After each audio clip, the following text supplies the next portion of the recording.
Welcome to Zodiac Legends, the myths written in the stars, a podcast where we uncover the ancient myths, histories, and legends woven into the constellations. Today, we begin our journey through the celestial wheel with the 12th and final sign of the zodiac, Pisces. To many, Pisces represents two fish swimming in opposite directions, forever bound together by an invisible cord, a symbol of duality, connection, and transformation. But beneath its familiar image lies a much older story, one that takes us back thousands of years to a time when the world itself was drowning. Long before the Greeks and Romans gave their own meaning to Pisces, this constellation was already deeply significant to the ancient Sumerians and Babylonians. To them it was linked to Ea, the god of wisdom, water, and creation. But why water? And why two fish? The answer may lie in one of the most cataclysmic events in early human history, the Great Flood.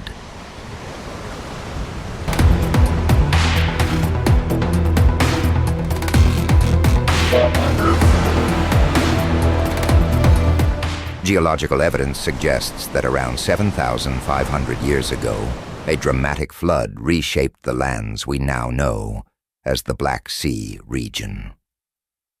At that time, the Black Sea was a vast freshwater lake, surrounded by fertile valleys where early civilizations thrived.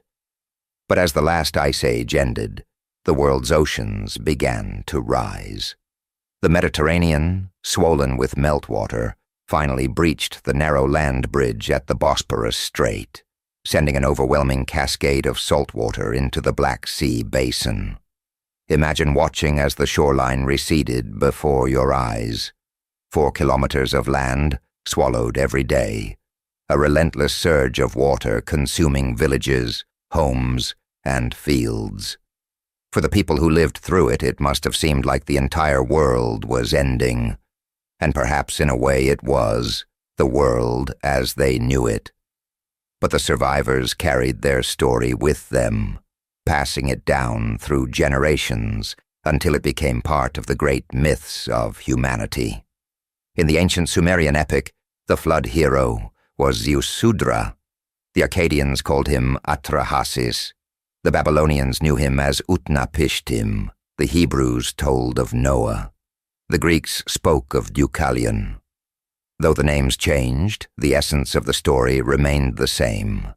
A man forewarned of an impending flood, who built a vessel to save his family, animals, and sacred knowledge.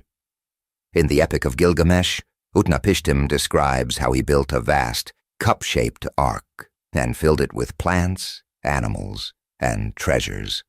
As the floodwaters raged for 7 days, he sent out a dove, then a swallow, only for them to return exhausted. On the 9th day, he released a raven, and when it failed to return, he knew land was near.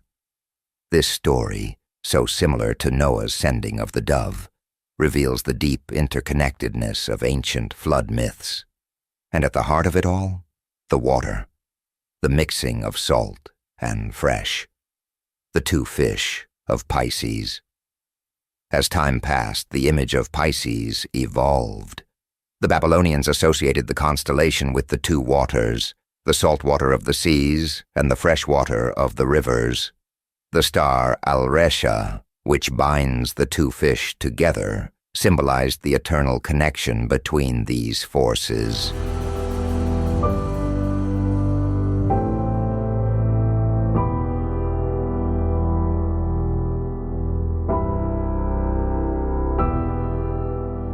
For the Greeks, Pisces took on a different meaning, one of transformation and escape. They told the story of Aphrodite and her son, Eros, who were walking along a riverbank when the monstrous Typhon, the bane of the gods, approached. To evade his wrath, they plunged into the river and transformed into two fish, tied together to ensure they would not be separated. The Romans later referred to Pisces as Aquilonius, a name associated with a northern wind that brought rain. Meanwhile, In Judea, Pisces was known as Dagayim, the two fishes, an image that some linked to the joining of the tribes of Simeon and Levi. Later, as Christianity spread, the fish became one of its most important symbols, representing faith and salvation. But Pisces was not only significant in the West. In ancient China, the constellation was part of a very different zodiac system, where it was known as Tseu Isze, or the boar. Unlike in the Greco-Roman world, where Pisces was associated with water, in Chinese astrology, the boar represented endurance, strength, and prosperity. A reminder that while the stars remain the same, their stories change across cultures.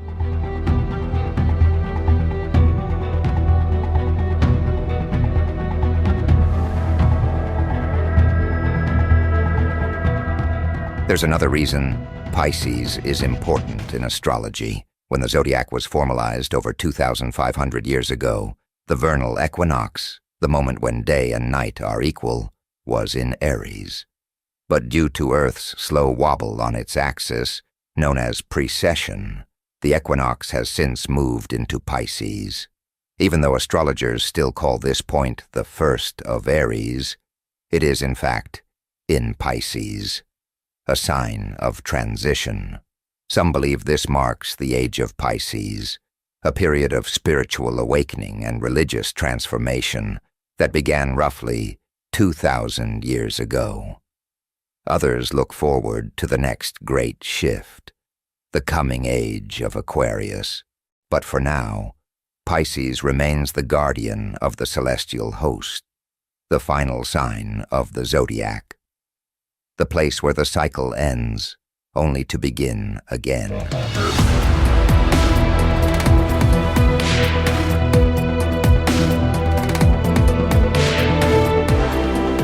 From the ancient flood myths of Mesopotamia to the divine transformations of Greece, from the sacred symbols of early Christians to the endurance of the Chinese boar, Pisces has carried many meanings across the millennia. But one theme remains constant.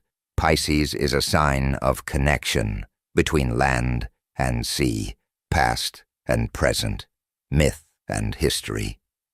And so we close the first chapter of our journey through the zodiac. But the stars hold many more stories. Join me next time as we explore Aries, the ram of the heavens, the warrior of the zodiac, and the herald of a new beginning. If you enjoyed this episode, be sure to follow Mythic Cosmos.